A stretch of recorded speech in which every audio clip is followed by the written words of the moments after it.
My selfish sister scheduled her baby shower on my wedding day, expecting support, but karma struck as family chose my wedding over hers.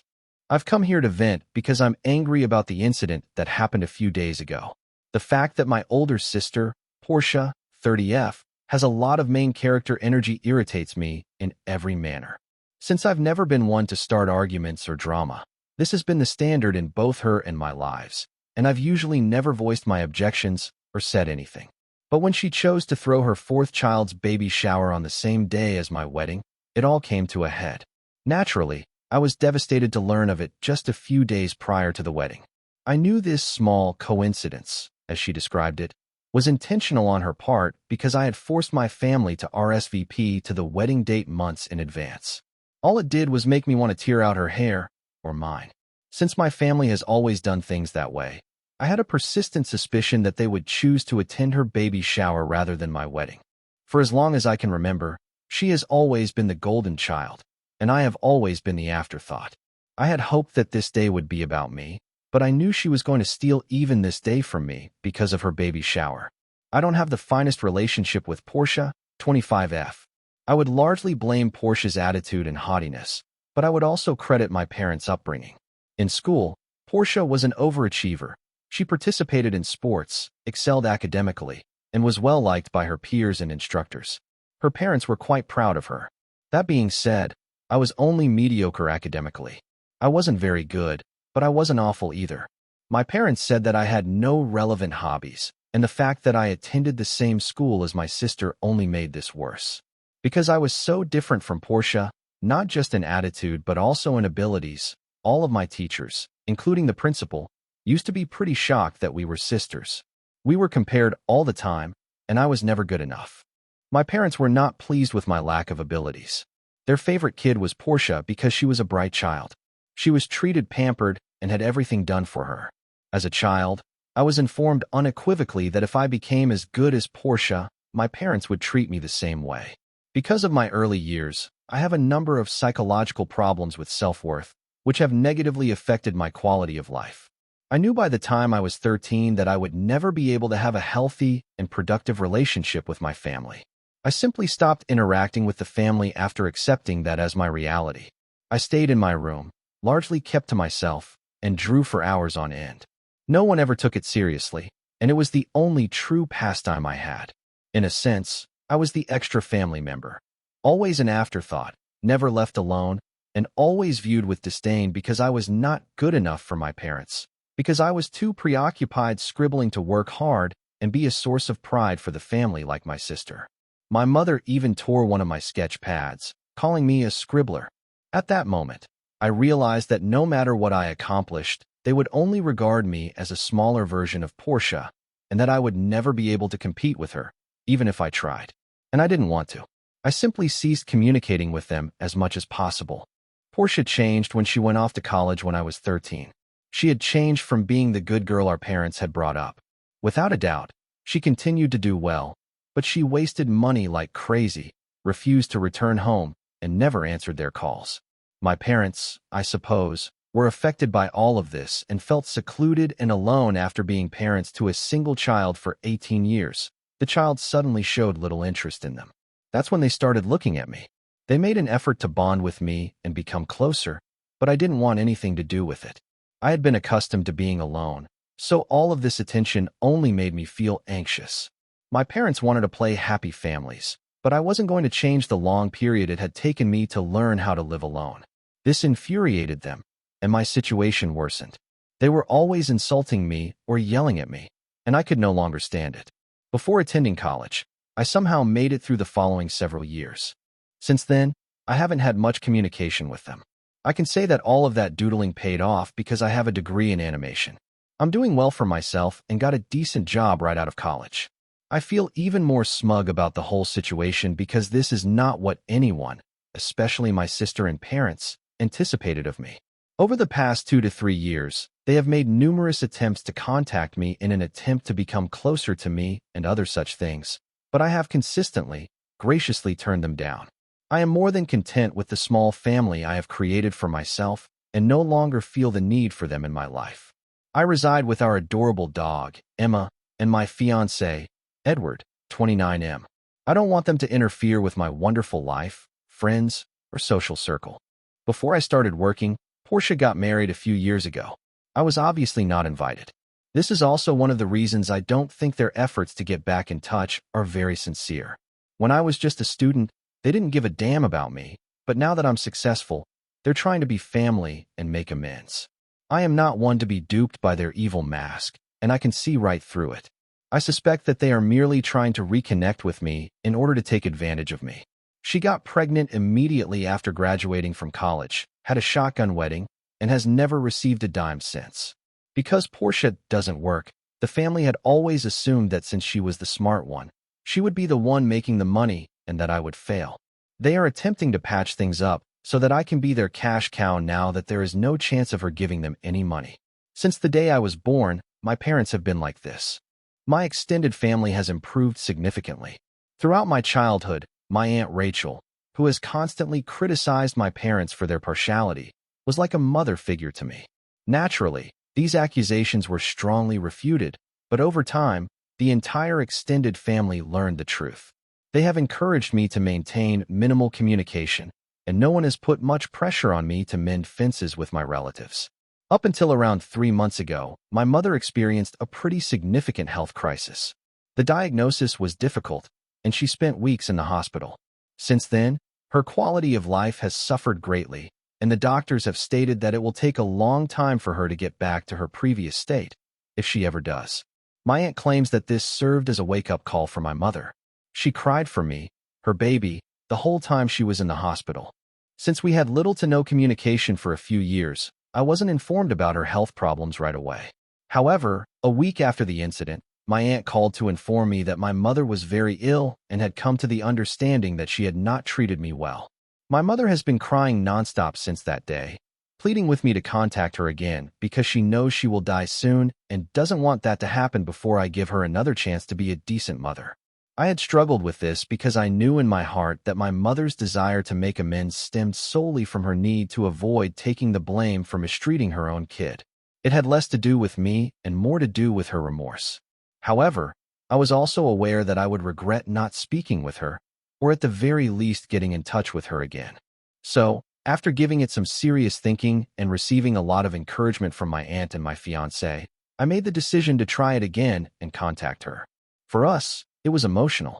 She shed many tears and apologized profusely, but I simply told her to forget it and that I no longer wanted to discuss or interact with her about it. My father and I didn't speak for more than a few words since he wanted to be polite and is too proud to own his mistakes. During this brief reunion, Portia was not present, and I later learned that this was at our mother's wish. During our conversation, Mom had strongly disputed Portia's presence, and I've heard she was really upset about it, but she was unable to stop it. And now for the real thing. After the first few meetings, I must admit that I did not have much time for my mother because I was so busy with all of my wedding preparations. I could have, but I also wanted some leisure and was too stressed out from the heavy workload. Even after our alleged reconciliation, my parents were angry that I had not included them in the wedding planning process or assigned them any of the customary responsibilities that the bride's parents are expected to fulfill. Even though my mother was unhappy about the whole thing, she decided to ignore it, which is when I started to think that perhaps she was truly sorry. In contrast, my father was furious that he would not be the one to accompany me down the aisle. He even gave me a call to let me know that I was making him look like a bad father in front of everyone, so he was thinking of skipping the wedding. I informed him that nothing had returned to normal, particularly between us, even after everything. He was also allowed to do anything he chose, which included not coming if he thought this was too offensive. That immediately silenced him, and he remained silent thereafter. I didn't communicate with her at all during this period regarding Portia. She indicated that she would be attending, as I had just sent out the invitations. I reasoned that there was nothing else to discuss with her, but I was going to have a big surprise. My cousin Lena called me in a panic 2 weeks prior to my wedding. She told me that she was speaking with Portia, and that Portia had asked her to attend her baby shower in the same city, on the same day as my wedding, at a location she had reserved an hour away. It seems that she was phoning folks about the baby shower without really sending out invitations because she was afraid I might hear about it. When I asked her whether she was certain about it, and if she might have been wrong, Lena said that she was positive and that some other family members had already received the invitation. Additionally, she was allegedly making a big deal out of it, claiming that she wanted everyone to come because this was her and her husband's last child, and that it mattered even more to her. I was incensed when I learned. I questioned her whether this was real over the phone right away. She claimed that she believed it was the greatest way to incorporate our enjoyment because she knew she wouldn't be able to bring the whole family together until after my wedding. She stated I should be happy that her baby gets to celebrate and attend my wedding in spirit since she did it on my wedding day, not even a day before or after. I told her that she was insane and a spiteful witch. I also reminded her that she should have inquired or notified me if she truly had good intentions. Learning about it from someone else just 2 weeks before my wedding revealed to me what she was planning to do and how insane she was. She informed me that she was free to celebrate her baby whenever she pleased, that I had no right to call her names, and that I had no control over the date or what other people chose to do. She asserted that I had no authority to prevent guests from attending her baby shower or traveling to my wedding if they so desired. I hate to confess it, but I had a full-blown mental breakdown and was completely at a loss for words. I simply couldn't handle the facts and was inconsolable. Edward, who was with me, knew just what to say, even though he was angry. We made the decision that everyone we had invited would receive a note. We made an effort to appear as kind as we could, and the message said something like how we discovered that the dates had conflicted. Although we were pleased for Portia, we were aware that some of our guests would have to choose between going to the baby shower and the wedding. Additionally, we informed them that we were not in the mood for any more drama with only 2 weeks left until the wedding and asked them to confirm their attendance with my maid of honor. I instructed my maid of honor to record everyone who confirmed their attendance so that we could modify the catering and other arrangements appropriately. I told them I would see them at the wedding. We decided we would simply go to the courts and be married if everyone decided to come to the baby shower. Although it may seem like an exaggeration, I was certain that most people would prefer to attend her baby shower over my wedding because I had been ignored my entire childhood. I'm happy I was shown to be mistaken. 2 days prior to my wedding, I asked Zara, my maid of honor, if anyone had confirmed and what the current situation was. She simply assured me that everything was under control and that I shouldn't worry about it. Her response was not at all reassuring, as I still didn't know how many people had left me for Portia. She simply told me to relax and that she would handle everything. On the wedding day, I was shocked to see nearly every member of my family who I had invited, with the exception of Portia, of course, my father, who I had presumed wouldn't come, and my paternal aunt and her family. My mother, who is not the kind to do things without my father, was one of the people who made it, which surprised me greatly. The actual wedding proceeded according to plan, and I must admit that I was relieved my father wasn't attending. He would have created needless drama and pouted the entire time. I was therefore rather relieved that he was not there. Portia, however, was unable to tolerate this affront against her, especially since she was not accustomed to it. As my ceremony was nearing its conclusion and everyone was leaving for lunch, I noticed Dad and Portia arriving at the location. Before I could say anything, Zara stood up and prevented them from entering the building. Even though I couldn't fully understand what they were saying, I could tell that they were arguing and that the argument was becoming more heated by the moment. Portia even attempted to force her way inside at one point, and Zara did her best to keep her out, but my dad also forced through, and their combined might was too great for her. The moment Portia entered, she burst into tears like a pampered child. It was real crying, like a baby, not just a few stray tears here and there. Seeing it was so repulsive and unpleasant. I was embarrassed because she was acting in such a way in front of Edward's family, our friends, and our coworkers, even though I knew my family was aware of her shenanigans. She insisted that I should have had the grace to postpone my wedding when I knew she was throwing her baby shower and that everyone had come to my wedding rather than her final one. Before I could respond, Rachel claimed that she was the one who had stolen the wedding date, which I had decided upon months prior. She added that Portia would have been the one to move her baby shower to a different day if she had any common sense. Portia glanced at my dad for support because she didn't anticipate being called out in that manner, but he was strangely silent. At that point, Portia boldly asserted that marriages fail frequently and that I might marry again, but she was definitely not going to become pregnant again. I wanted to slap her in the face because I was so angry at the time. I was shocked that she had the audacity to imply that my marriage might fail on my wedding day. By that point, I'd had enough and told her to leave the stadium immediately. I also informed her that she already had 3 children and that, given everything she has done since leaving college and spending all of Dad's money, there was no assurance she wouldn't continue to pop out babies. I interrupted her as she began to yell, telling her that she was a terrible person who only ever considered herself. I told her that I felt bad for her children since they had such a bad mother. She quickly stopped talking after that and began crying once more, but I couldn't stand it.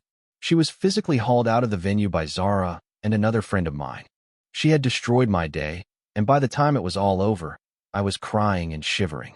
Nearly everyone ended their lunch early and left because of the uncomfortable environment. The thing that wounded me the most was that my mother never spoke up for me or informed me of Portia's plans during all of this time. Therefore, in my opinion, her reconciliation was phony, an act, because even though she had the opportunity, she still failed to treat me fairly. Edward pulled me close and assured me that it wasn't my fault at all and that I would eventually hit my breaking point. I sobbed, hugged him, and apologized for spoiling the day after everyone had left. People have been contacting me for the past 5 days since our wedding, but I am not in the right frame of mind to reply. I know I will ultimately have to reply to all of the messages that are currently sitting in my inbox, but I don't want to do that right now. Tomorrow, we're heading out on our honeymoon, so I'm hoping I can get better and forget about whatever occurred. I can't let my disgusting sister spoil my honeymoon any more than she did my wedding, which I was unable to stop. Even after all these years, she still has the power to influence me in this way. Update 1. Hello Reddit. During my honeymoon, I took a vacation from Reddit, which is why I haven't been updating. When I saw all of the comments, I was overwhelmed since I hadn't anticipated the post to become so popular, but I read them all. Here's a quick update because you're suddenly so interested in the narrative. Ed and I didn't really consider any kind of communication with my side of the family on our honeymoon. Despite my mother's repeated attempts to contact me, I just informed her that I will speak with her after returning from my honeymoon. Since then, she has called to apologize for not standing up for me at the wedding and to express her remorse, saying she wants to meet with me. I explained that this was about more than simply the wedding. She knew about the baby shower, but chose not to tell me. She said she hoped people would attend my wedding over the baby shower anyhow and didn't want me to be sad. I informed her that she had once again demonstrated her unreliability, particularly with regard to my sentiments and emotions, and that her presumptions did not justify what she had done to me. She apologized again, but I urged her to stop contacting me and that I needed some time apart from her. I told her that she had chosen to re-enter my life in order to show me that she was sorry. Even though she attempted to use the "I'm sick" excuse, her actions, however, have demonstrated the opposite to me, as she still chooses Portia before me, even if it means ruining one of the most significant days of my life. I felt terrible for tearing into her as she was sobbing uncontrollably, but I knew I couldn't allow her to run all over me once more. It had taken me years and years to feel mentally safe. I couldn't let her return with her similar antics and ruin everything. I informed her that although I would be contacting her, I would do it at my own pace and that I did not want her to put any pressure on me because it was obvious that she was not ready. I believe she thought she could use victimization to get me to give in, but when that didn't work, she handed the phone to Dad, whom I had no desire to speak to. I hung up the phone as soon as I heard him on the line. When he wrote me a lengthy text that I didn't even bother to read, I blocked him. Other than that, I only received texts from family members expressing their regret that Portia had attempted to overshadow me at my own wedding and essentially offering their support and sympathy. Even if I haven't answered them all, I will. Overall, the whole experience has made me feel a lot better, and I'm happy that I've broken off contact with my mother once more. I don't want my parents to destroy the family I've created for myself, and I don't have the energy to cope with them. Update 2. It's obvious that the drama is still going on, even though I had assumed it had ended. Jake, the spouse of Portia, showed up at my house last night. I called him inside because he appeared rather forlorn, and I didn't have the courage to turn him away. He apologized to me right away, claiming he was unaware Portia had been plotting this. That's when I remembered that I didn't see Jake at my wedding during the entire episode. When I asked him what he meant, he explained that he had really scheduled Portia's baby shower for a week after my wedding, but she had demanded that the date be changed. She also explained to him that she wanted to hold the baby shower on the same day as the wedding because I hadn't invited them. He disagreed, saying that since we had been apart for a while, she shouldn't have been anticipating an invitation in the first place. He claimed that he would have been shocked if I had invited them, and that he never tried to get clarification from me since he thought it was reasonable that I hadn't. He was embarrassed to learn the truth about what had truly transpired that day, and he only learned it because my mother informed him. He inquired if there was anything he could do to improve the situation overall and expressed his sincere regret, saying he wanted to apologize on her behalf. I informed him that his wife was an adult who was capable of accepting responsibility for her own conduct and that he had no need to apologize because he was not present. I told him that if she didn't apologize, it didn't mean anything, and that she needed to learn to accept responsibility for her actions. I thanked him for getting in touch and assured him that I had nothing against him and that he seemed like a wonderful man. Although I think it was kind of him to visit and speak with us, his wife's actions still stand. To be honest, I am aware that I will not forgive her, even if she were to apologize in the future. Now that she has dug her grave, she can rest in it. Update 3. Jake and Portia are on the verge of getting a divorce. It seems that they had been at odds for a while, and her actions at my wedding were the final straw. She has been running around accusing me of being the cause of her divorce. But I suppose that everyone has had enough of her shenanigans and is no longer prepared to put up with her self-pitying rants. The last I heard, she was going to move in with Mom and Dad, but it had been made clear that this would only be a temporary arrangement. She even contacted me to offer to watch her children for free, claiming that this would be my way of making amends for destroying her life. I don't want to get involved in this drama any longer, so I immediately blocked her everywhere. Although I am unaware of the specifics of their divorce, I am aware that Jake is attempting to obtain sole custody of all the children because he believes she provides an unsuitable and unstable environment in which to grow up. Although I am unsure of the outcome of their divorce, I am aware that she is in tremendous difficulties and that no one is currently prepared to assist her, so it's unclear what will happen. I've completely bowed out of this whole mess, and consequently my family. That's all I know. I lived a quiet and contented existence before they made the decision to contact me again, and this is far more bother than they're worth. My Aunt Rachel and a couple of my cousins are the only members of my family who I currently choose to be around because they were there for me during the whole wedding disaster. I have the utmost gratitude for their unwavering support. I'm going to be extremely protective of my boundaries going forward since they are the only people who deserve to be in my life.